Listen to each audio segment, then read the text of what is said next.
Maximum निशाचर कहां बैठे हैं? बोलिए, लंका में। भगवान बोले मैं लंका बिना किसी कारण के कैसे जाऊंगा? रावण को तो मैं यही मार दूंगा, समाप्त हो जाएगा, लेकिन इसके घर वाले जो लंका में बैठे वो कैसे मरेंगे? उनको मारने के लिए मुझे लंका में जाना पड़ेगा, ठीक ना? राम जी बोले मैं बिना किसी कारण के कैसे जाऊंगा? तो मैं चाहता हूं कि जब तक धरती से निशाचरों को समाप्त न कर दूं, आप अग्नि में जाकर के बैठ जाइए। कहां बैठ जाइए? देखिए, रावण की औकात नहीं है कि वो मेरी सीता मैया को उठा करके लंका में ले जाए, कदापि नहीं। मैं आपको प्रमाण दे रहा हूं।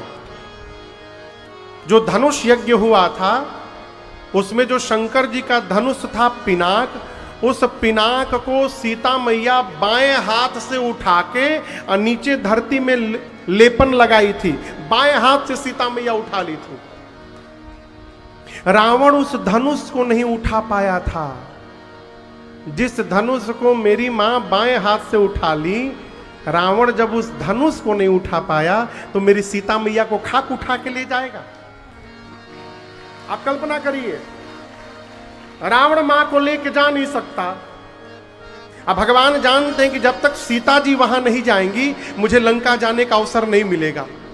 तो भगवान ने कहा कि सीते, आप अपना प्रतिबिंब, अपनी परछाई मेरे पास रख दीजिए और आप अग्नि में जाकर बैठ जाइए। कब तक? जब तक निशाचरों को समाप्त न कर दूं। सीता मैया अग्नि में जाकर बैठी। अग्नि में क्यों बिठाया? अग्नि नारायण भगवान के कारण पिता हैं। यज्ञ में से अग्नि देवता ही खीर का कटोरा लेके प्रकट हुए थे, इसलिए प्रभु ने सीता मैया को उनके कारण ससुर के पास रखवा दिया घर में। अग्नि नारायण के पास सीता जी गई अग्नि में, और राम जी के पास मां ने अपना प्रतिबिंब फोटो छवि रख दिया। और इस बात को याद रखिएगा, इस रहस्य को लक्ष्मण जी भी नहीं जान रहे हैं कि आज से ये नकली भाभी हैं। वो भी नहीं जानते, उनको भी पता असली ही है। कौन कौन जान रहा है? राम जी और सीता मैया, इनके अलावा कोई। लक्ष्मण हूं यह मरम न जाना, जो कछु चरित रचा भगवाना। इधर मारीच पहुंचा, रावण पहुंचा मारीच के पास। मारीच रावण के मामा है। रावण पहुंचा, जाकर बोला, मामा मारीच को दशानन का प्रणाम स्वीकार हो। सिर झुका के प्रणाम किया। बाबूजी, गोस्वामी जी कही रहे यहां पर, दुष्ट व्यक्ति जब बहुत मीठा बोलने लगे ना, सावधान हो जाना चाहिए। सौरभ भैया, दुष्ट आदमी मीठा मीठा बोलने लगे, हाथ जोड़ जोड़ के गिड़गिड़ाने लगे, सावधान हो जाइए। क्यों? प्रहार करने के लिए आया है वो। सांप अपना फन जब पीछे ले जाता है तो डसता है। धनुष पर रखा हुआ बाण जब पीछे खींचा जाता है, आगे प्रहार करता है। बिल्ली को जब झपट्टा मारना होता है, वो पूरा शरीर सिकोड़ कर पीछे खींचती है, फिर कूदती है। हाथी पर जब अंकुश लगाकर पीछे खींचा जाता है, वो अंकुश हाथी को चोट देता है। उसी प्रकार दुष्ट व्यक्ति जब पीछे की ओर बढ़ता है, इसका मतलब प्रहार करने के लिए आया है। सावधान। मारीच सावधान हो गए। रावण प्रणाम कर रहा है झुक के। बोला क्या बात है? रावण बोला, चलिए मामा, सोने का हिरण बनिए मामा। आपको नहीं बोल रहा हूं। मामा जी सोचे हम ही को बोल रहे हैं। मारीच को कहा रावण ने, चलिए सोने का हिरण बनिए। हो कपट मृग तुम छलकारी। मारीच पूछा क्यों? रावण बोला, राम की पत्नी सीता का हरण करना है। मारीच बोला, दिमाग ठीक है? ये वही राम है जिन्होंने ताड़का को मार दिया। ये वही राम है जिन्होंने सुबाहु को मार दिया। ये वही राम है जिसने खरदूषण को समाप्त कर दिया। ये वही राम है जिन्होंने मुझे बिना फर का बाण मारा था। मैं 100 योजन दूर समुद्र पार जाकर गिरा था। राम को तुम जीव समझ रहे हो रावण, राम जीव नहीं है, भगवान है। मैं कहता हूं शरण में चले जाओगे तो तुम्हारा उद्धार हो जाएगा रावण। रावण बोला हम प्रवचन सुनने नहीं आई ले जा, प्रवचन सुनने नहीं आया हूं आपसे, चलते हो कि नहीं चलते हो, हां ना में उत्तर दो बस। रावण मारीच बोला जाऊंगा ही मारे थे, अब की बार जाऊंगा तो मार देंगे। रावण बोला नो बोलो नो, नहीं जाऊंगा बोलो नो, जाओगे तो राम मार देंगे, तुम नो बोलोगे तो मैं अभी मार दूंगा, तुम बोलो नहीं जाऊंगा मैं अभी मार दूंगा, बोलो। अब मारीच देखा कि जाऊंगा तो राम मारेंगे, नहीं जाऊंगा तो ये पापी मारेगा है। यदि मरना ही है तो चलकर भगवान के हाथों मरा जाए, कम से कम उद्धार तो प्राप्त हो जाएगा जीवन को। इस पापी के हाथों क्यों मरना जाए। जीवन में 9 व्यक्ति से विरोध नहीं करना चाहिए। यहां मारीच ने सूत्र दिया है, न वही विरोधे नहीं कल्याणा। कौन कौन है वो? शस्त्री। याद रखिएगा 9 आदमी से झगड़ा नहीं करना चाहिए। पहला आदमी शस्त्री। शस्त्री यानी जिसके पास हथियार है, उससे झगड़ा नहीं करना चाहिए, चुप रहना चाहिए। लगभग 10 साल पहले हम लोग एक जगह कथा गाने गए, मैं जगह का नाम नहीं बताऊंगा, न आयोजक परिवार का नाम बताऊंगा। कथा गाने गए हम लोग, उस घर में 8 साल 10 साल का बच्चा भी यदि बाहर निकले ना, और संगमा 4 आदमी बंदूक लेके निकले। हम जब गए वहां इतना बंदूक देख लिए, विनय से बोले बाबू कुछ बोलिए मत 9 दिन। एकदम चुप, जौन भोजन बने चुपचाप भोजन पाइए, जौन सामान है उसी में काम चलाइए, कुछ मत बोलिएगा, 9 दिन कथा गाइए, यहां से चुपचाप निकलिए। पता है गांव पर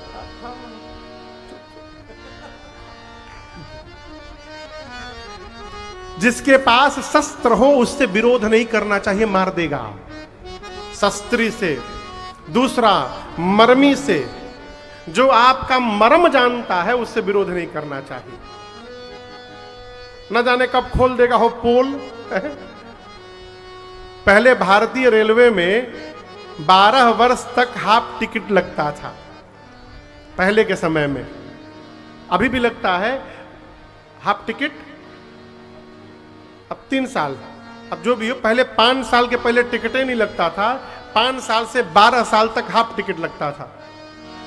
एक पिताजी पैसा बचाने के चक्कर में अपने 12.5 साल के बेटे का टिकट हाफ टिकट कटवा लिए थे, 12 साल बता करके। बेटे को पता चल गया था कि हमारा फुल टिकट होना चाहिए, बाबूजी हाफ कटाए हैं।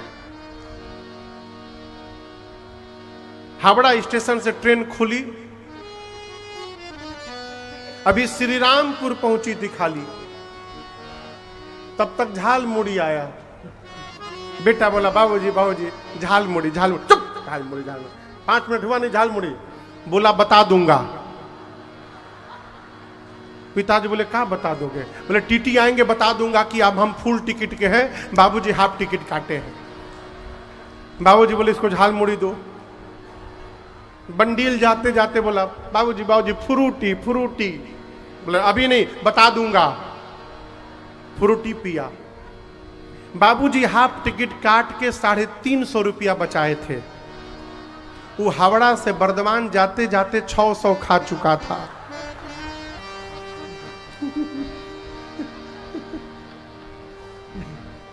जाना था पटना। बाबूजी सोचे पटना ले तो एसी के भाड़ा खा जाएगी। बर्दवान में जब बोला बता दूंगा, बाबूजी बोले तुम बताओ, तुम बताओ, अभी बताओ। कहने का अर्थ है जो आपका मर्म जानता है उससे विरोध नहीं करना चाहिए। शस्त्री मर्मी। तीसरा प्रभु, अपने स्वामी से विरोध नहीं करना चाहिए। स्वामी हर परिस्थिति में स्वामी होता है। शस्त्री मर्मी प्रभु सठ, सठ यानी मूर्ख व्यक्ति से विरोध नहीं करना चाहिए। कहे महाराज, वो मूर्खता के नाम पे बच जाएगा आपको मार के। हिट स्प्रे दीजिएगा, आप कहिए मच्छर दिखाई पड़े चला देना, कहीं मच्छर नकिए पे आके बैठ जाओ, नकिए में मार देगा। लोग कहेंगे अरे तो मूर्ख है, इसको पता होता नहीं है। आप तो सीताराम हो जाएंगे। शस्त्री मर्मी प्रभु सठ, पांचवा धनी, धनवान व्यक्ति से झगड़ा नहीं करना चाहिए। 5 हो गए। छठा है वैद्य, डॉक्टर से झगड़ा नहीं करना चाहिए। ऐसन सुई लगा देंगे डॉक्टर साहब, दौड़ते रह जाइएगा। बुझा रहा है ना। शस्त्री मर्मी प्रभु सठ धनी वैद्य बंदी। बंदी माने बिरदावली जो गाते हैं, आपको पता नहीं यहां पर अनुभव होगा कि नहीं। गांव में जब आप कोई मांगलिक कार्यक्रम करिए ना, तो वहां कार्यक्रम के बाद भांट आते हैं और आकर दरवाजे पर जय जयकार करते हैं, ऐ महाराज का जय जयकार हो, बनल रहो सरकार। अनु देखे कभी आप लोग खूब जय जयकार, कभी गांव आइएगा दिखाएंगे, खूब जय जयकार करते हैं। फिर कपड़ा वपड़ा धोती साड़ी सामान खाना पीना लेके जाते हैं। उनसे झगड़ा कर लीजिए, आपके घर में कार्यक्रम होगा, वहीं आकर चिल्ला चिल्ला के आपकी निंदा करना शुरू कर देंगे। कितना हो गया हो? 7। 8वां कवि। कवि से झगड़ा नहीं करना चाहिए, नहीं तो आपकी निंदा की कविता बनाकर कवि सम्मेलन में सुनाने लगेगा। और 9वां है भानुष गुनी। भानुष गुनी यानी रसोईया, भंडारी जी से झगड़ा नहीं करना चाहिए। न जाने खाना में काम मिला के खिया दे, रामे जी जान रहे हैं। मारीच ने कहा कि 9 से विरोध नहीं करना चाहिए। रावण धनवान भी है, शस्त्रधारी भी है, मार देगा। इसके हाथों मरने से अच्छा है चलकर भगवान के हाथों मरा जाए। सोने का हिरण बनकर मारीच पहुंचे भगवान के सामने। किसका हिरण बने हैं? जोर से बोलिए, क्यों सोने का बने हैं? सीता मैया का हरण कराने के लिए। अरे कंचन मृग बन कर आया। कौन? मारीच। कंचन मृग बन कर आया, सिया का अपहरण कराने। देखो माया का मारीच चला, मायापति को भटकाने। माया का मारीच चला, मायापति को भटकाने। कंचन मृग बन कर आया, मृग बन कर आया, सिया का अपहरण कराने। माया का मारीच चला, मायापति को भटकाने। माया का मारीच चला, मायापति को भटकाने। सीता बोली वो देखे स्वामी जी मृग कंचन का, लाए चर्म निशान रहेगा 14 वर्ष गमन का। सीता बोली वो देखे स्वामी जी मृग कंचन का, लाए चर्म निशान रहेगा 14 वर्ष गमन। मजे की बात देखिए, ये सीता जी भी नकली है, माया की है। अब वो हिरण भी नकली है। सिया माया की माया का मृग, सिया माया की माया का मृग, लगे राम मुस्काने। माया का मारीच चला, मायापति को भटकाने। माया का मारीच चला, मायापति को भटकाने।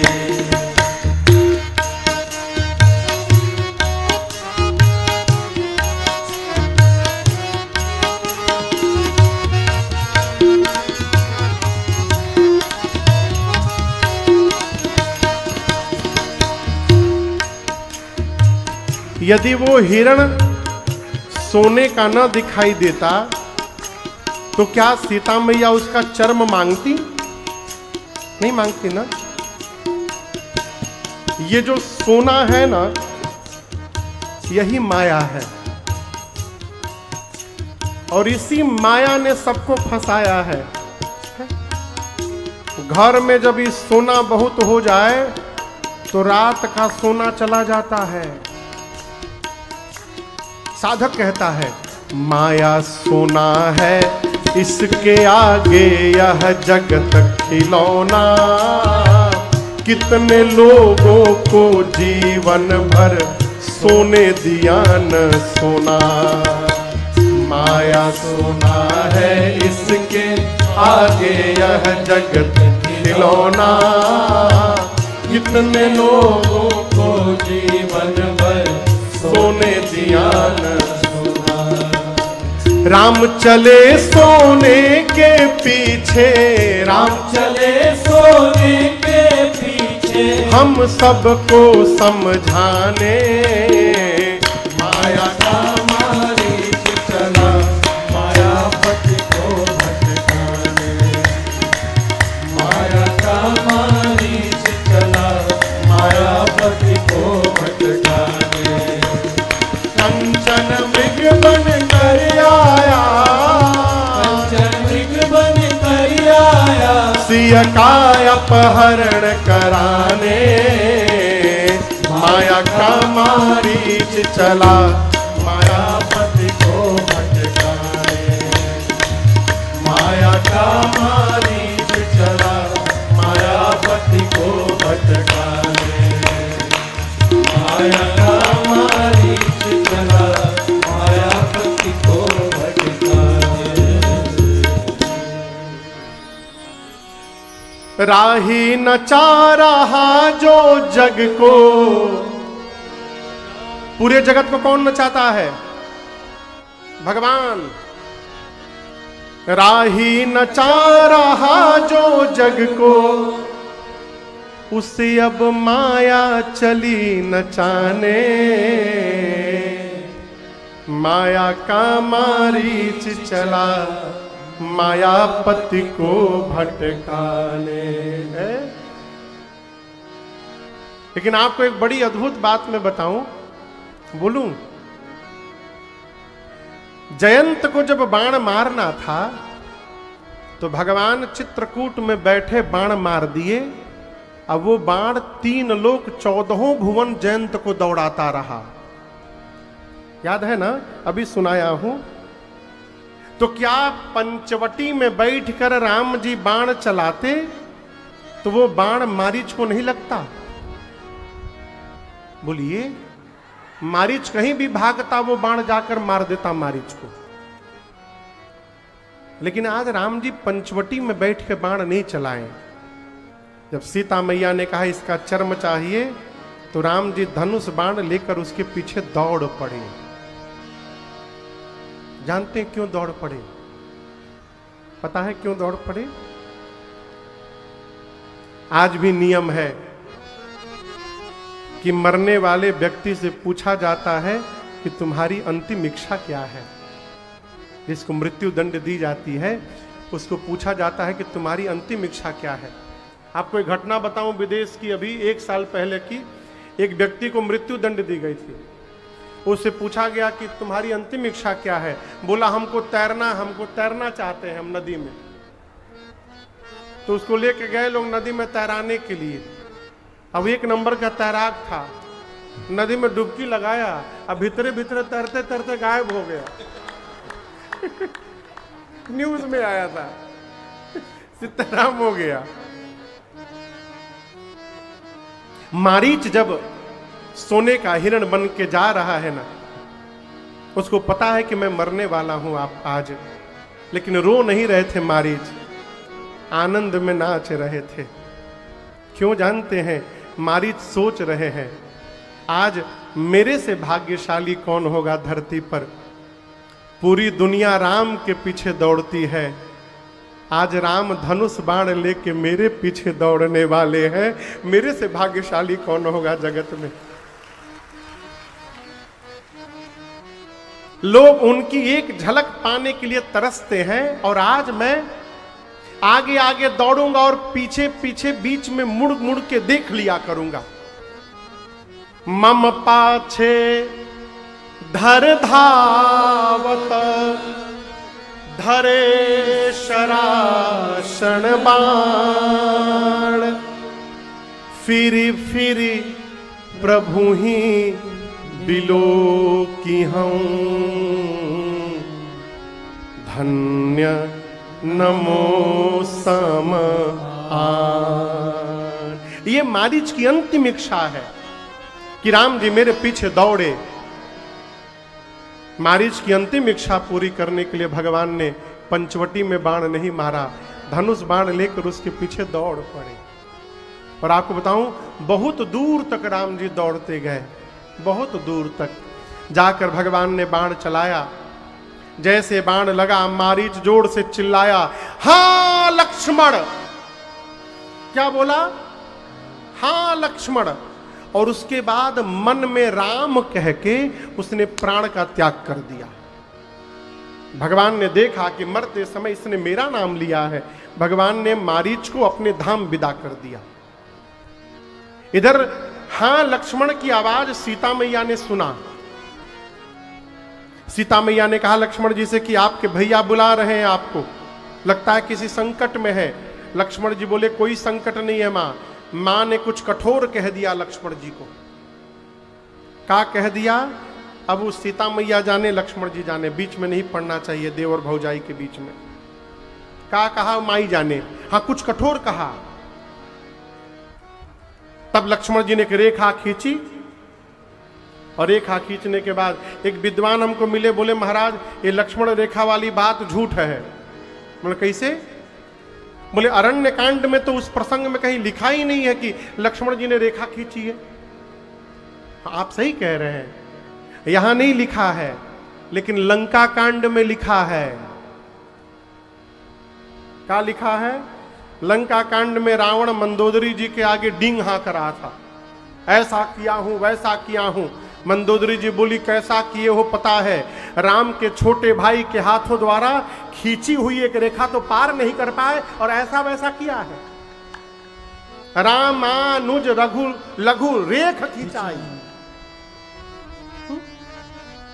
ये किया हूं वो किया हूं। एक झाड़ने वाले आदमी थे, समझते हैं, झाड़ फूक करने वाले आदमी।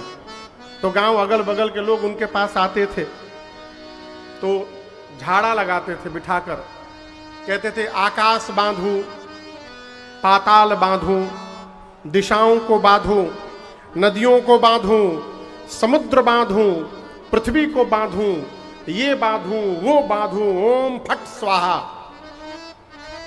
ऐसे झाड़ा लगाते थे। खपड़ैल का घर उनका, बारिश में घर चूबे। उनकी पत्नी रोज कहती थी बनाओ इसको बनाओ इसको, सुनते नहीं थे। एक दिन एक आदमी आया झाड़ा लगाने के लिए, वो बारिश में घर चू रहा था। आकाश बांधू, पाताल बांधू, ये बांधू वो बांधू। पीछे से पत्नी लाठी लाकर मारी, एक लाठी।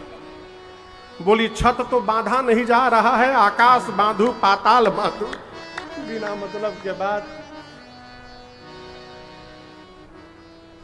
लक्ष्मण जी गए राम जी के पास, और इधर एकांत पा करके रावण सन्यासी के रूप में आया है। और आप सब जानते हैं मेरी मां को लेकर के गया है पुष्पक विमान पर। लेकिन आप जैसा देखे हैं फिर सीरियल में, टीवी में, कि घसीट रहा है, खींच रहा है, ऐसा कुछ नहीं हुआ। वो प्रतिबिंब है मेरी मां की, वो जाने के लिए ही बैठी है वहां पर। इसीलिए लक्ष्मण जी को भेजा कि जाओ कि आके ले जाए मुझे। ये सब राम जी की प्लानिंग है।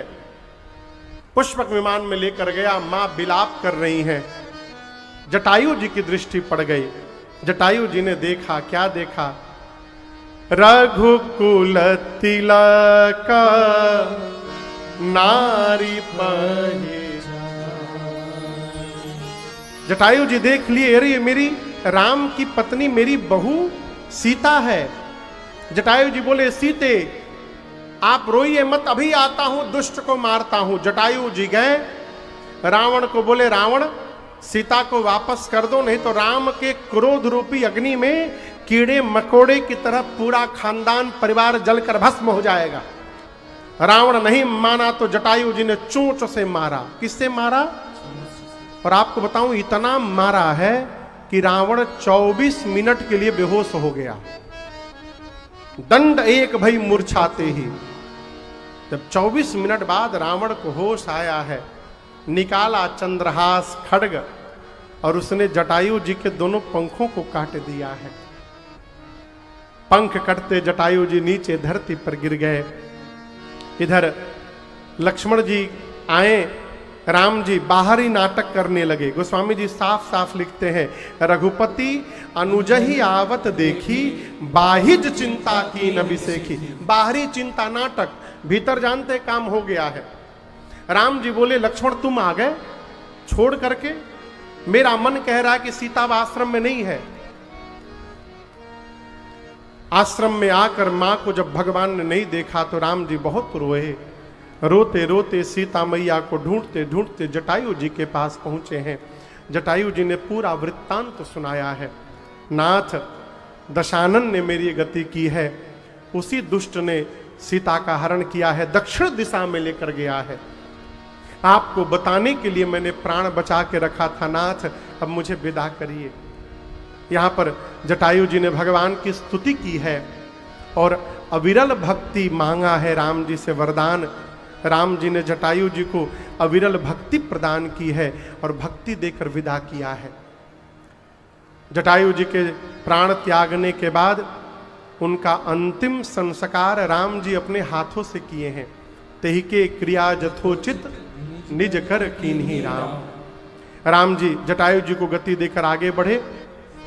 मार्ग में कबंध नामक एक दैत्य का भगवान ने उद्धार किया और अब भगवान शबरी मैया के आश्रम पहुंचे हैं। किसके यहां पहुंचे हैं? शबरी मैया की कहानी आप लोग जानते हैं। विवाह होने वाला था शबरी मैया का। क्या होने वाला था? शादी के एक दिन पहले शबरी मैया ने देखा कि दरवाजा खिड़की के बाहर बहुत सारे पशु लाकर के बांधे गए थे। शबरी मैया ने किसी से पूछा, इतने पशु क्यों लाए गए हैं? उन लोगों ने कहा कि कल बाराती आएंगे तो इन पशुओं को मार करके भोजन बनाया जाएगा। शबरी मैया सोची, जिस विवाह में इतने पशु मार दिए जाएंगे, इतनी हत्याएं हो जाएंगी, उस विवाह से क्या मेरा मंगल हो सकता है? कदापि नहीं होगा। और रात में ही घर छोड़ के भाग गई। भागने के पहले शबरी मैया ने जाकर पशुओं के बंधन को खोला। सारे पशुओं के जैसे बंधन को खोला। पशु शबरी मैया से कहने लगे, शबरी, आपने हमारे बंधन से हमको मुक्त किया है, हम आपको आशीर्वाद देते हैं। एक दिन भगवान आकर आपको बंधन से मुक्त करेंगे, ये हमारा आशीर्वाद है। घर छोड़ के भाग गई। अरे रतिये में बबुनी हो परैली। परैली मतलब, अब बबुनी मतलब, रतिये में बबुनी हो परैली, ना जाने कहवा गईली। रतिये में बबुनी हो परैली, ना जाने कहवा गईली। ना जाने कहवा गईली, ना जाने कहवा गईली। ना जाने कहवा गईली, ना जाने कहवा गईली। रतिये में बबुनी हो परैली, ना जाने कहवा गईली। रतिये में बबुनी हो परैली, ना जाने कहवा गईली। ढेर लोग निकलल खोजे, कई दिन ले रोजे रोजे। ढेर लोग निकल खोजे, कई दिन ले रोजे रोजे। हाँ, ढेर लोग निकलल खोजे, कई दिन ले रोजे रोजे। ढेर लोग निकल खोजे, कई दिन ले रोजे रोजे। कतहू न लईकी वो भेटैली ना जाने कहवा गईली। कतहू न लईकी वो भेटैली ना जाने कहवा गईली। रतिये में बबली हो पड़ैली ना जाने कहवा गईली।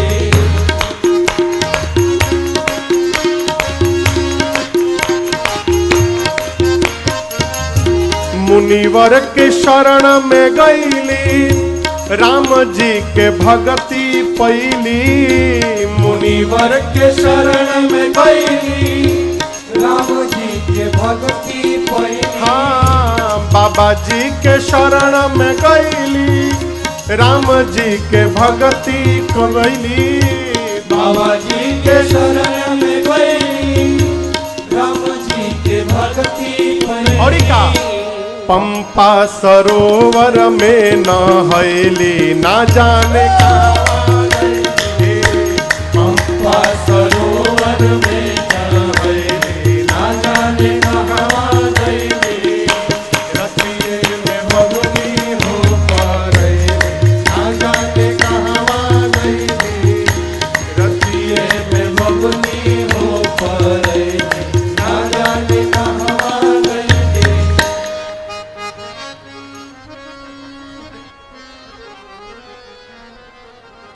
शबरी मैया घर छोड़ के चली गई। कहाँ गई? मतंग ऋषि के शरण में गई। जाकर मतंग ऋषि की लगी मां शबरी सेवा करने। समय बीतता गया। जब मतंग ऋषि के जाने का समय आया ना, तो मतंग ऋषि ने मां शबरी से कहा कि बेटी, मेरे भाग्य में तुम भगवान राम का दर्शन नहीं लिखा है, परंतु तुम्हारा भाग्य मैं देख रहा हूं। राम जी का दर्शन प्राप्त करने के लिए आपको कहीं जाने की आवश्यकता नहीं है। आप यहीं आश्रम में बैठे रहिएगा और राम जी एक दिन आ करके आपको यहां दर्शन देकर कृतार्थ करेंगे। ये मेरा वचन है आपको। गुरुदेव भगवान श्री मतंग ऋषि ये बात बोलकर शबरी मैया को चले गए और उस दिन से शबरी मैया भगवान की प्रतीक्षा करने लगी। आपको पता है कितने दिन तक शबरी जी ने राम जी की प्रतीक्षा की है? पता है बाबू? कल्पना करो कितना साल हो सकता है। आप लोग सोचिए, कितना, कल्पना करिए कितना पक्की होंगी। अरे कुछ तो बोलिए। 10 साल, 50 साल। बाबू बोला 50 साल। और कोई बतावे? हम बतावें? शबरी मैया ने 10,000 साल राम की प्रतीक्षा की है। कितना दिन? हम लोग यदि किसी को कही दे कि प्रतीक्षा करिएगा, हम आपके घर आएंगे, कितना करिएगा प्रतीक्षा? 1 साल, 2 साल, 3 साल। अंत में कह देंगे कि महाराज झूठ बोल के निकल लिए। लेकिन शबरी को गुरु जी ने कहा था प्रतीक्षा करना, राम आएंगे। जिस समय गुरु ने ये बात कही मतंग ऋषि ने, उस समय शबरी मैया युवावस्था में थी। प्रतीक्षा करते करते बाबूजी बूढ़ी हो गई। बूढ़ी हो गई, माई बुढ़ा गई। एक व्यक्ति ने कहा, शबरी तुम बूढ़ी हो गई, राम नहीं आए ना? शबरी मैया कहती थी, मैं बूढ़ी हुई हूं, मेरी प्रतीक्षा बूढ़ी नहीं हुई है। मेरे राम अवश्य मेरे सामने आएंगे, ये मेरा विश्वास है। एक ही काम करती थी हमेशा का, जानते का? अरे बीती रे उमरिया रामा रामा रटते रटते। हमारे आपके मध्य धनबाद के मेयर श्रीमान संजीव सिंह जी यहाँ उपस्थित हैं और झरिया की विधायिका श्रीमती रागिनी सिंह जी उपस्थित हैं। बहुत बहुत स्वागत, अभिवादन आपका। जय हो। जय जय जय जय। साथ में धनबाद के एक्स सांसद श्रीमान PN सिंह जी कहाँ बैठे हैं? अच्छा बैठे हैं ना, ठीक ठीक बात है, ठीक। जय जय जय, विराजे विराजे प्रभु।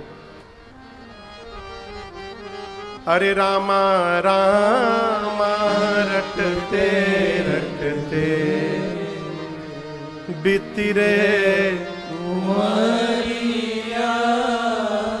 शबरी मैया ने 10,000 वर्षों तक भगवान श्री राम की प्रतीक्षा की है। एक दिन मां बैठी थी अपनी कुटिया के द्वार पर।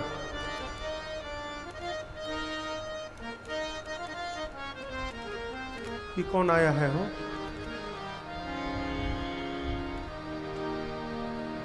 ये कौन आदमी है? शबरी दे क्या राम गृह आए।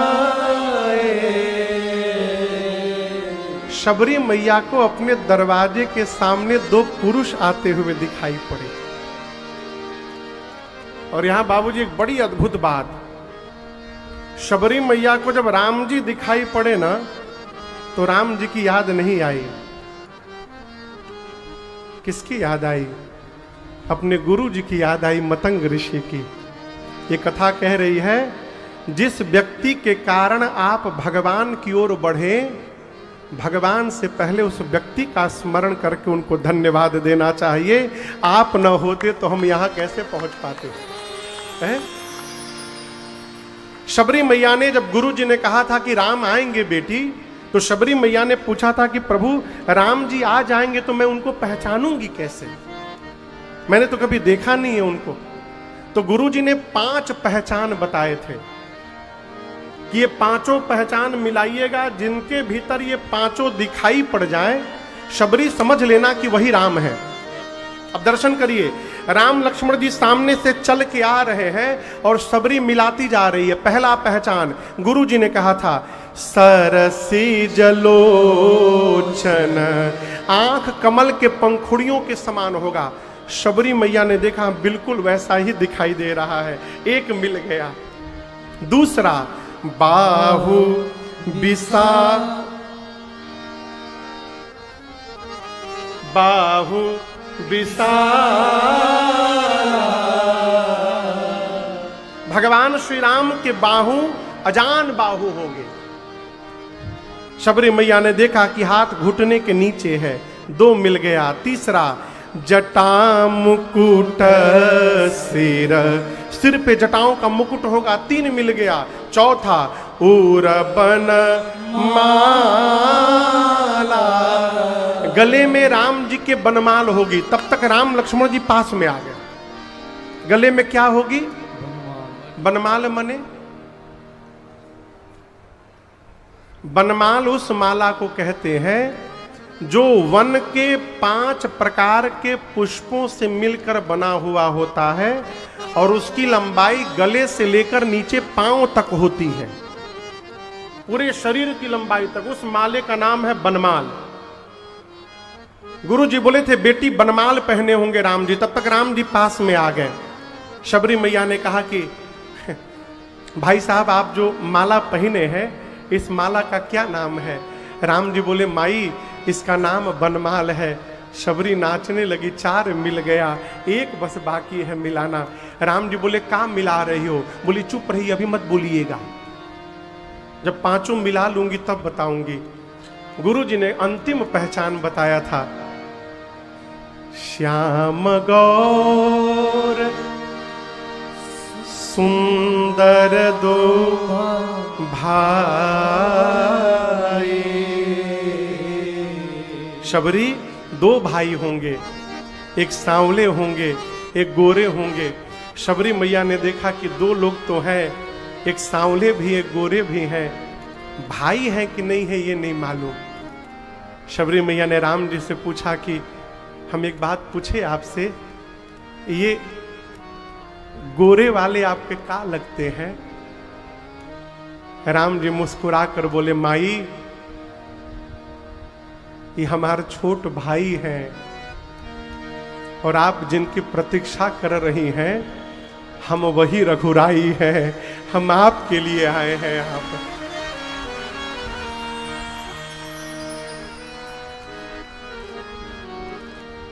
आप कल्पना करिए 10,000 साल से मां जिसकी प्रतीक्षा कर रही थी, अचानक आंखों के सामने आकर खड़े हो गए हैं? बावली हो गई, बावली हो गई। भगवान के गोड़वा में अझुरा आ गई सबरी मैया। अझुराना समझते हैं? गिरी नहीं हो, गोड़वे में लपटा आ गई। सबरी चरण पड़ी लपटाई, गिरी नहीं, लपटा गई। लपेटना मने उसी में जाके अझुरा गई गोड़वा में भगवान के। बार बार उठती है, उठ प्रणाम करके खड़ी होती है, तबले भुला जाती है कि हम प्रणाम कर लिए हैं। फिर प्रणाम करती है, फिर खड़ी होती है, फिर प्रणाम करती है। जब कई बार शबरी ने प्रणाम कर लिया, राम जी बोले माई हो गया, कितना प्रणाम करोगी। शबरी ने सुंदर आसन बिछा करके राम जी को बिठाया है।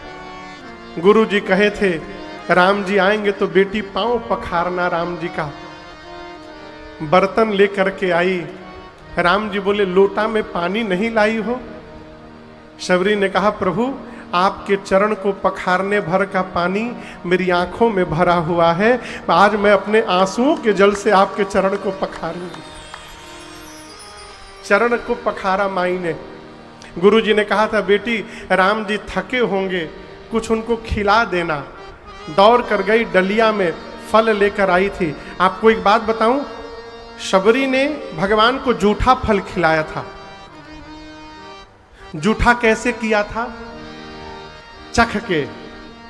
लेकिन हम आपको बताएं, शबरी ने चखा अवश्य था लेकिन जूठा नहीं खिलाया था। आप कहेंगे महाराज चखेगी तो जूठा कैसे नहीं होगा? चखा था माई ने लेकिन जूठा नहीं किया था। आपके घर भगवान आएंगे, आप जूठा खिलाएंगे भगवान को? शबरी जाती थी बेर के बगीचे में, और किसी पेड़ के पहले चारों तरफ से बेर तोड़ तोड़ के चखती थी। जिस बेर के चारों तरफ के फल मीठे निकलते थे उसी से तोड़ तोड़ के भर के लेके आके भगवान के लिए बैठती थी। इस प्रकार चख भी लेती थी और जूठा भी नहीं करती थी। बेर ला कर दिया, राम जी प्रेम सहित बेर पाए। गुरु जी ने कहा था कि बेटी राम जी की स्तुति करना। अब यही सबरी फंस गई, हाथ जोड़कर कहती प्रभु मैं कैसे आपकी स्तुति करूं? के ही विधिया स्तुति करऊं तुम्हारी, के ही विधिया स्तुति करऊं तुम्हारी। अधम जाति में जड़मति भारे, अधम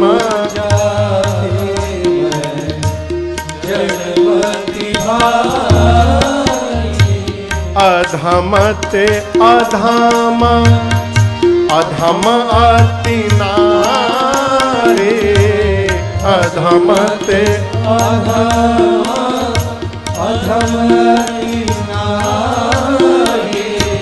तीन महु मैं मति मंद आधारे, तीन महु मैं मति मंद आधारे।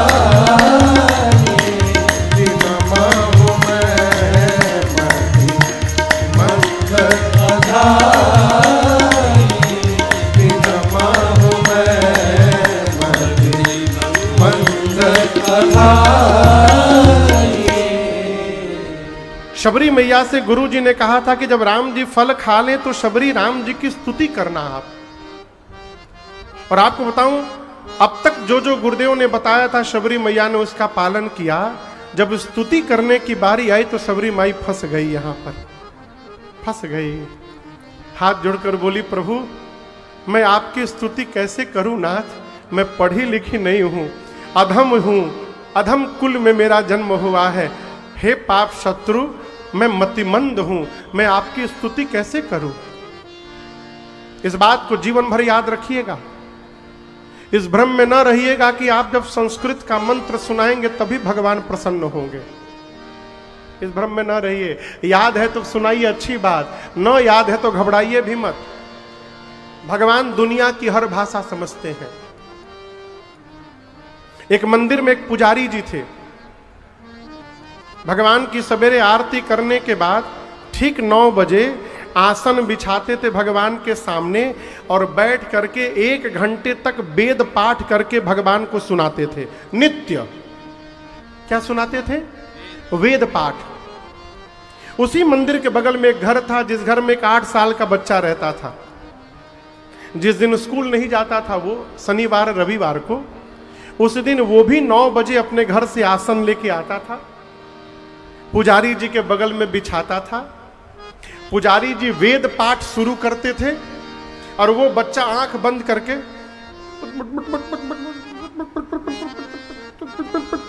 करे। पुजारी जी बीच में आंख खोल के देखे, अरे 8 साल का बच्चा हमारे संगे बराबरी में हम वेद पाठ करे बुद्ध कर रहा है। एक दिन नहीं रहा गया तो पूछे, तुम क्या सुनाते हो? मैं तो वेद सुनाता हूं, तुम क्या सुनाते हो? बच्चा बोला, पुजारी जी मैं आपकी तरह ज्ञानी नहीं हूं ना, मैं वेद नहीं जानता, इसलिए मैं वेद नहीं सुनाता हूं। तो क्या सुनाते हो? मेरी माई ने मुझको जो सिखाया है वो सुनाता हूं। क्या सिखाया है? माँ ने जो पढ़ाया है वो क्या पढ़ाया है? क ख ग घ अंग। बोले क्या सुनाते हो इसमें? बोला आके बैठ जाता हूं, बोलता हूं क ख ग घ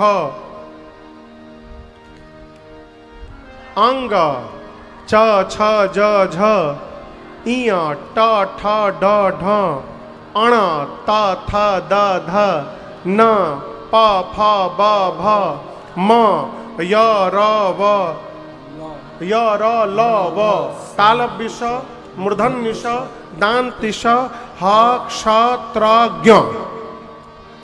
पंडित जी बोले और कुछ? हाँ और सुनाता हूं। का? अ आ ई उ ए ओ औ अंग अह। और कुछ सुनाते हो? नहीं बस इतना ही। पुजारी बोले इससे क्या हो जाएगा? बेटा बोला, पुजारी जी मैं ये सुनाकर भगवान से बोलता हूं, प्रभु संसार में आपकी जितनी स्तुतियां बनी हैं इन्हीं से मिल के बनी है, आपको जैसा मन करे अपने लिए बना लीजिए। हम रॉ मटेरियल दे दिए, अब जैसा मन करे वैसा बनाइए। पनीर दे दिए हैं, मन करे तो बटर पनीर बनाइए, मन करे तंदूरी पनीर बनाइए, मन करे चिल्ली पनीर बनाइए। अब आप बताओ भगवान पुजारी जी का सुनेंगे कि उस बच्चे का सुनेंगे? भगवान भाव देखते हैं। शबरी मैया ने कहा, प्रभु मैं पढ़ी लिखी नहीं हूं। शबरी मैया से राम जी ने कहा, राम बोले शबरी आप मेरी बात सुनो। जाति से कोई श्रेष्ठ जाति में जन्म लिया हो, जाति पात से श्रेष्ठ हो, श्रेष्ठ कुल में जन्म लिया हो, खूब धनवान हो, बलवान हो, ऐश्वर्यशाली हो, भरा पूरा परिवार हो, समाज में उसकी खूब प्रतिष्ठा हो, ये सब होने के बाद यदि उसके पास मेरी भक्ति नहीं है तो वो मनुष्य उसी प्रकार है जैसे बिना जल का बादल दिखाई पड़ता है, उस बादल का कोई अर्थ नहीं है। शबरी मैं जाति पाति तो मानता ही नहीं हूं, मैं केवल भक्ति मानता हूं। मानव एक भगति कर नाता। अभी आपको कहा था जो वास्तव में भगवान का भक्त होगा उसको पता ही नहीं होगा कि मैं भगत हूं। राम जी बोले, शबरी आप में नवों की नवों भक्ति है। शबरी मियां बोली, प्रभु मेरे भीतर है। राम जी बोले, तभी तो मैं आया हूं, तभी तो आया हूं।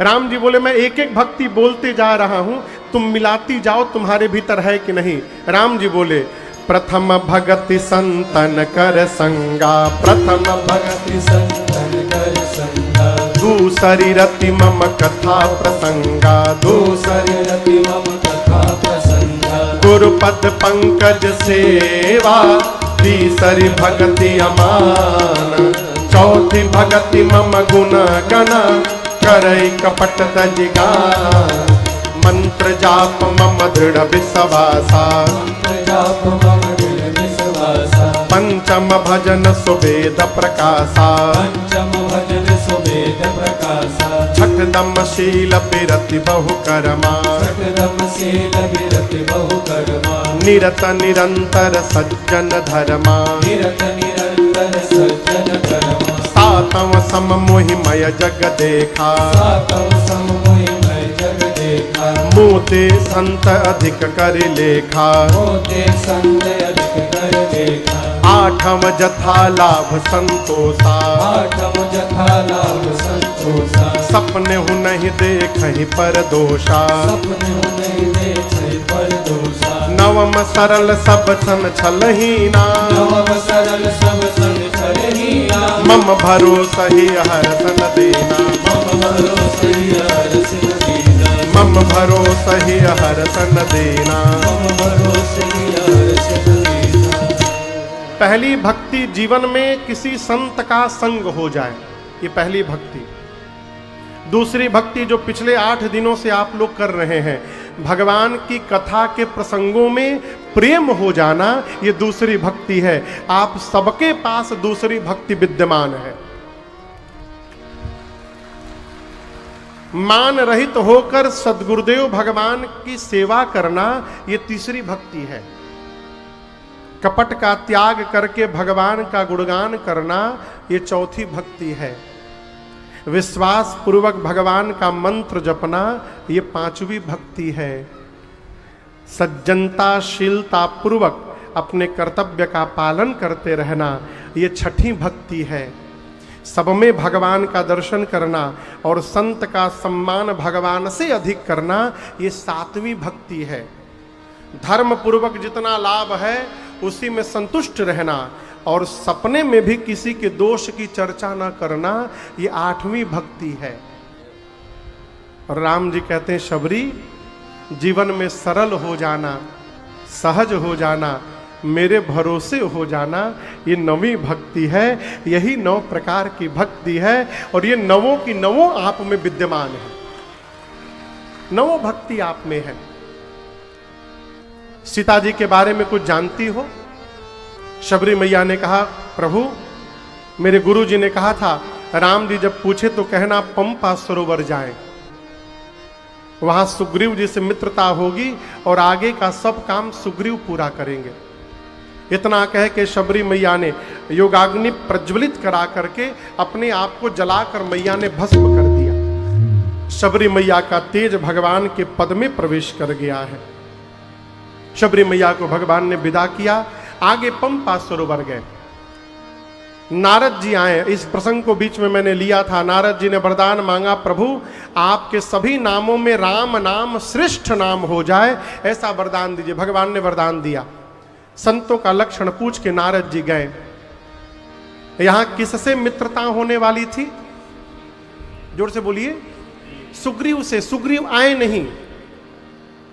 और याद रखिएगा, काम यदि अपना हो ना तो सामने वाले के भरोसे नहीं बैठना चाहिए, स्वयं जाना चाहिए। राम जी बोले लक्ष्मण जी से सुग्रीव नहीं आ रहे, तो हम पहुंचे सुग्रीव के पास और यहीं से किष्किंधा कांड की कथा शुरू हो रही है। और 10 मिनट बैठिएगा आप लोग। हाँ, कल की कथा कितने बजे से है? सवेरे 9 बजे से। 9 बजे मत कहिए, कई लोग रात्रि खाना आ जाइए 9 बजे। सवेरे 9 बजे से कल की कथा। और 10 मिनट हनुमान जी महाराज को लंका पहुंचाने की तैयारी की जाए, उसके बाद विश्राम देंगे। हाँ, कहो। भगवान सुग्रीव से मिलने के लिए चले। आगे चले बहुरी रघुराया, ऋषमुख पर्वत नियराया, तहाँ रह सचिव सहित सुग्रीवा, आवत देखी अतुल बल सीवा। अति सभीत कहा सुनु हनुमाना, पुरुष जुगल बल रूप निधाना। अति सभीत कहा सुनु हनुमाना, पुरुष जुगल बल रूप निधाना। भगवान जैसे आगे बढ़े, ऋष्यमुख पर्वत आया। इसी ऋष्यमुख पर्वत पर सुग्रीव जी महाराज अपने मंत्रियों के साथ रहते थे। ऊपर बैठे पहाड़ पर, दूर से आते राम लक्ष्मण जी दिखाई पड़े, हाथ में धनुष बाण दिखा, डर गए, कहीं मुझे मारने तो नहीं आ रहे। हनुमान जी को बुलाया सुग्रीव ने। किसको बुलाया? कथा में पहली बार हनुमान जी आ रहे हैं। इसलिए आइए भाव श्रद्धा के साथ बोलिए हनुमान जी महाराज की जय। हनुमान जी को बुलाकर सुग्रीव ने कहा कि जाइए, जाकर पता लगाइए ये दोनों कौन है, और आपको यदि पता चले कि मुझे मारने आए हैं, आप नीचे से इशारा करिएगा, मैं तुरंत भागूंगा यहां से। भागो तुरंत। हनुमान जी बोले का इशारा करेंगे? बोले आंख में आंख मिलाइएगा और केवल इतना कहिएगा, जैसे आप इशारा करेंगे मैं भाग लूंगा। हनुमान जी ब्राह्मण का रूप धारण करके गए, भगवान को प्रणाम किए। भगवान के चरण को जब देखे ना, समझ गए कि कोई सामान्य पुरुष नहीं है, ये तो अलौकिक विभूति है। पूछिए आप कौन है? आप ब्रह्मा विष्णु महेश हैं, नर नारायण हैं, ब्रह्म है, कौन है? राम जी बोले हे ब्राह्मण देवता, हम लोग अयोध्या वाले महाराज के कुमार हैं, राम लक्ष्मण। मेरी पत्नी वैदेही का हरण हो गया है, हम लोग उन्हीं को ढूंढ रहे हैं, ये हमारी कथा है, आपकी क्या कथा है? हनुमान जी भगवान को पहचान कर चरणों में गिर पड़े हैं। भगवान ने उठाकर गले लगाया। हनुमान जी राम जी को ले जाकर सुग्रीव के पास, और सुग्रीव और राम जी में मित्रता कराए। भगवान ने जब मित्र बनाया सुग्रीव को, और सुग्रीव बनाया बताया प्रभु मेरा भाई बाली मुझसे मेरा सब कुछ छीन लिया है, मेरी पत्नी, मेरी राज सत्ता, कोष धन सब कुछ छीन लिया, उसके डर के मारे यहां पहाड़ पे बैठा हूं। भगवान बोले कोई बात नहीं, मैं बाली को मारूंगा। इस प्रसंग को भी मैंने बीच में सुनाया था आपको एक दिन, बाली का प्रसंग मैंने सुनाया था एक दिन बीच में आपको। भगवान ने बाली को सदगति प्रदान की, लेकिन आपको मैं बताऊं, सुग्रीव के चलते बाली को राम जी ने नहीं मारा। बाली आए थे राम कार्य में सहयोग करने के लिए, इंद्र बाली बन के आए थे, और यहां आकर बाली ने रावण से जाकर मित्रता कर ली। जो शत्रु को जाकर गले लगाए उसको मृत्यु दंड ही देना चाहिए। बाली को भगवान ने धाम विदा किया, सुग्रीव को राजा बनाया, अंगद को युवराज, और सुग्रीव से भगवान ने कहा कि इसी प्रवर्षण पर्वत पर मैं चातुर्मास बिता रहा हूं, मैंने तुम्हारा काम कर दिया, अब तुम मेरा काम करोगे, इसी चातुर्मास में सीता जी का पता लगाओगे। लेकिन आपको सुनकर आश्चर्य लगेगा, सुग्रीव भुला गया भगवान को, काम छोड़िए भगवान को भुला गया। चतुर्मास बीता, इसीलिए मैं कहता हूं जीवन में अभाव का होना बहुत जरूरी है। बाबूजी, थोड़ा अभाव होना जरूरी है, क्योंकि जब तक अभाव रहता है तभी तक भगवान को याद करने का स्वभाव रहता है। अभाव समाप्त हुआ, भगवान को जीव भूल जाता है। भगवान को आया आवेश, बोले सुग्रीव भूल गया जिस बाण से बाली को मारा था मैं, उसी बाण से कल मारूंगा। लक्ष्मण जी बोले कल क्यों प्रभु, आप रुकिए, हम आजू में मार के आते हैं उसको। भगवान बोले मारना मत, जाओ केवल डरा धमका कर लाओ। लक्ष्मण जी गए, सुग्रीव को पकड़ के लेकर आए। सुग्रीव ने क्षमा याचना की। भगवान ने कहा पता लगाओ सीता जी कहां है। सुग्रीव ने कपियों को बुलाकर कहा कि आप लोग पूरब जाइए, पश्चिम जाइए, उत्तर जाइए, सीता जी का पता लगाइए, लेकिन याद रहे 1 महीने में पता लगा कर आना है। कितने दिन में? और ऐसा नहीं कि खाली हाथ आ जाना है, पता लगा कर ही आना है। जो खाली हाथ लौटेगा वो मेरे हाथ द्वारा मार दिया जाएगा। इसके बाद जो मुख्य सेनापति थे, जामवंत जी, हनुमान जी, अंगद, गवगवाक्ष, द्विदमैंद, सठ निसठ नल नील, इनको बुलाकर सुग्रीव ने कहा आप लोग दक्षिण दिशा में जाइए, सीता जी का पता लगाइए, और याद रहे शर्तें यहां भी लागू हैं, आपको भी 1 महीने में आना है। सारे कपि प्रणाम करके जाने लगे, और सबसे पीछे पाछे पवन तनय सिरुनावा, जानी काज प्रभु निकट परसासीस सरोरुह पानी, करमुद्रिका दीन जन जानी, परसासीस सरोरुह पानी, करमुद्रिका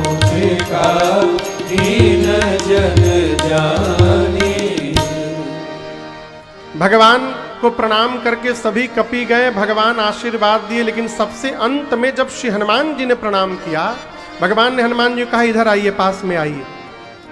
हनुमान जी भगवान के पास गए, प्रभु ने सिर पे हाथ रखा और अपनी संध्या वाली अंगूठी निकाल कर कहा, हनुमान इसको लेकर के जाइएगा, सीता जी को दीजिएगा, मेरा विरह बल बताइएगा और शीघ्र वापस लौट करके आइएगा। इस प्रसंग को भी मैंने 2 दिन पहले सुनाया था। हनुमान जी प्रणाम करके सभी कपियों को लेकर गए, रास्ते में स्वयं प्रभा मिली और उन्होंने अपने तपस्या के बल से समुद्र के किनारे भेज दिया। समुद्र के किनारे कपियों को जटायु जी के भाई संपाति मिले। क्या नाम था उनका? जोर से बोलिए। संपाति। संपाति जी बोले जामवंत जी से कि मैं सीता जी को नित्य देखता हूं। बोले कहां देखते हैं? बोले समुद्र में 100 योजन दूर त्रिकूट पर्वत पर लंका नगरी है।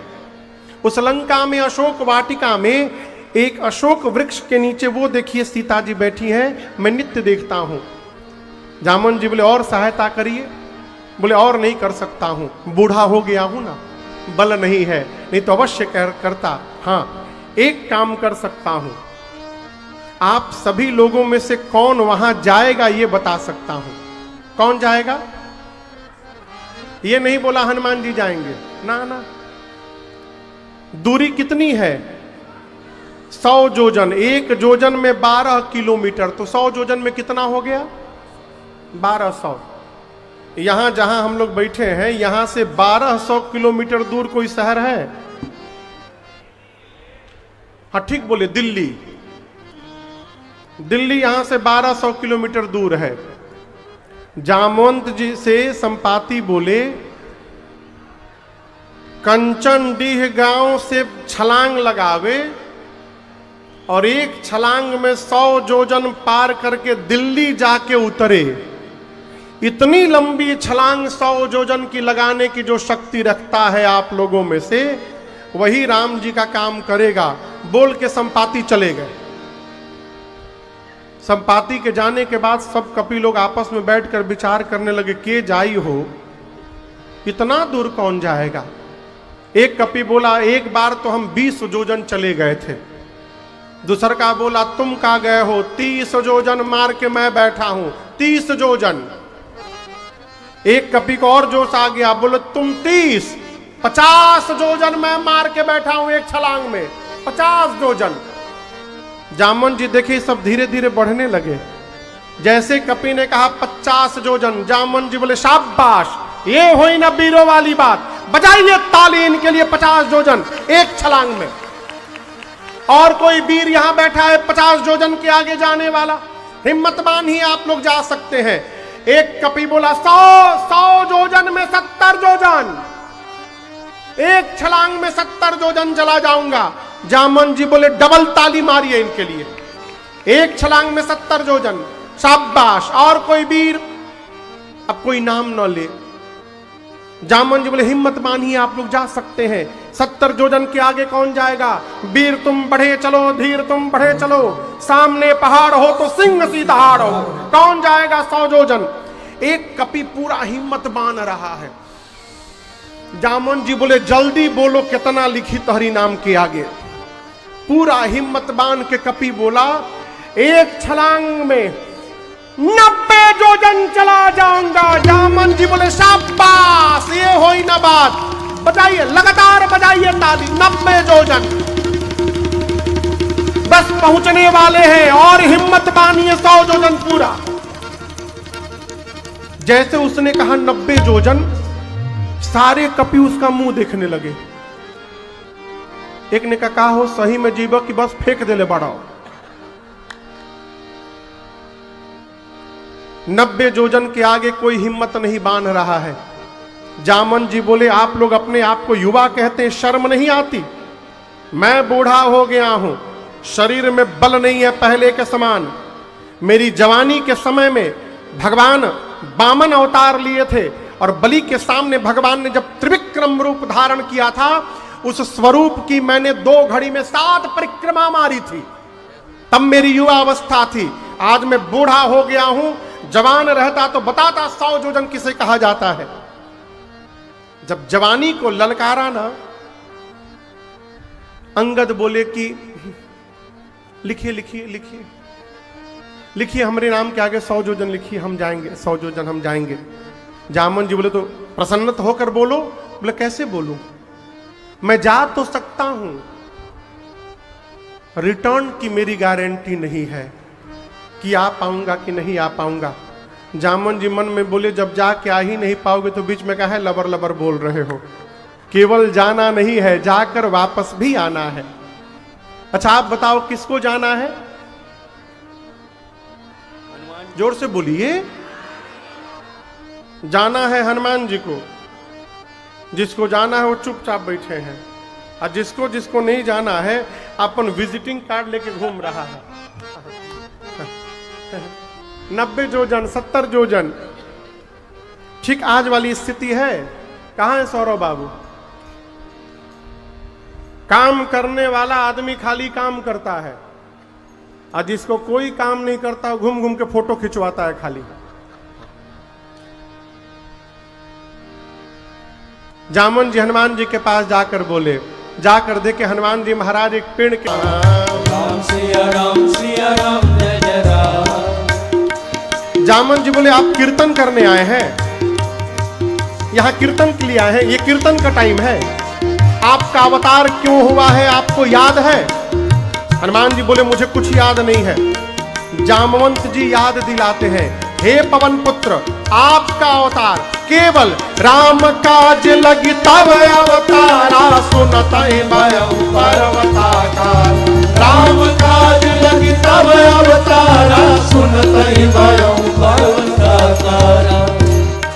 जैसे जामवंत जी ने कहा कि आपका अवतार राम कार्य के लिए हुआ है, हनुमान जी सुने कि राम कार्य के लिए मेरा अवतार, सुनने की देरी थी। सुनते ही हनुमान जी महाराज ने पर्वत का आकार धारण कर लिया। ऐ पढ़ते पढ़ते सुनता ही भयउ पर्वताकारा, विकराल रूप धारण कर लिए हनुमान जी। सारे कपि ऐसे देखने लगे, इतना विशाल।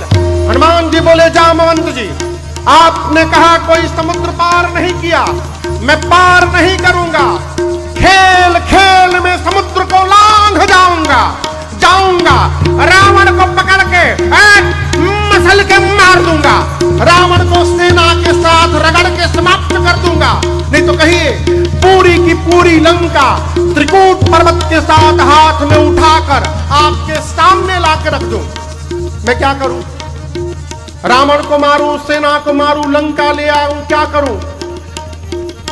जामन जी बोले पहले नीचे आइए, आप बराबरी में आइए। आप न रावण को मारिएगा, न सेना ले आइएगा, न लंका ले आइएगा, केवल एक काम, इतना कराहूं तात तुम जाए, इतना कराहूं तात तुम जाए। सीता ही देखी कहूं सुधे आए, सीता ही देखी कहूं सुधे आए, सीता ही देखी कहूं सुधे आए। जामन जी ने कहा चुपचाप जाइए, सीता जी को देखिए और उनकी सूचना आकर के राम जी को दीजिए, बस